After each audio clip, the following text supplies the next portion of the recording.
What's up, guys? So, I'm gonna tell you a little story today about how I actually got into anacondas. And it all started with the biggest one I currently still have, and her name is Puppy. It's gonna be the story. First anaconda I got when I was about 15 years old, and I had found her on Craigslist. Now, I don't suggest buying snakes off Craigslist, and I don't suggest getting one when you're 15 years old. I had already had some experience with big snakes. I had burms and retics, with my brother, who is Jeff Kelly, if you don't know who he is. And we grew up with reptiles, like, our entire life. Like, we always had something, So, getting into bigger snakes was kind of like the next step for us. So, found this anaconda on Craigslist, and I couldn't drive at the time, so I couldn't go get it. So I gave my brother money to go get it for me. And that's what he did. He came back, and we put her in a cage in his bedroom at the time. And then, which again, have the proper caging. Like I said, we had burms and retics already. So, yeah. She ended up biting him the first night. She was also pretty underfed. From when I got her, I was told she was 3 to 4 years old, and she was about half the size this girl is now. This is Pickles, by the way. This is one of Puppy's babies that I have held back. And you can see she's just as calm as Puppy is. So, yeah, I kind of hid Puppy for a few months, and then finally I ended up just getting more anacondas and then I started breeding them, and kind of where I'm at today. So, short story, kind of cool. I've now had Puppy for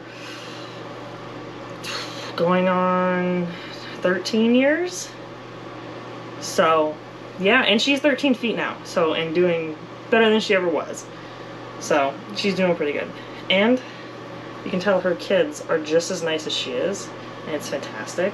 And super cool coloring. Love her. It's kind of how I got into anacondas, and I just kept getting more after that, and kind of fell in love with them after the first one. And that's just what stuck, and now I have a bunch.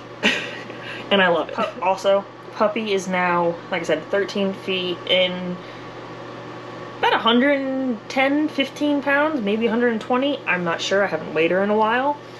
But yeah, she's big, and she was small, and when I got her, and here are the pictures of then and now. So.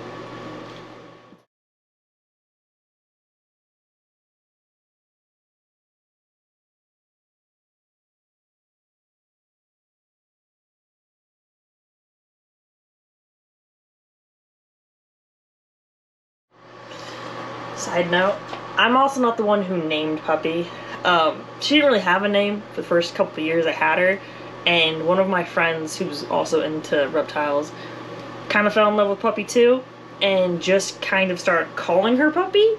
And I didn't tell anyone her name, I just kind of let it go and whatever, but people started figuring out what her name was. I don't know how, but everyone started calling her Puppy, and the name just stuck. So now she's Puppy, and everyone knows who she is, I guess.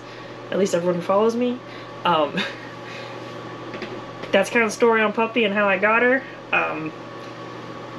Her kids are fantastic, by the way. This is one of them, as I said, Pickles. Pickles is becoming one of my favorites. But look at her coloring. Look. Yeah. So, that's a story on Puppy. Let me know if you want me to do the same kind of story on something else. I mean, she's the most exciting one. But, yeah, and let me know how you guys got into reptiles.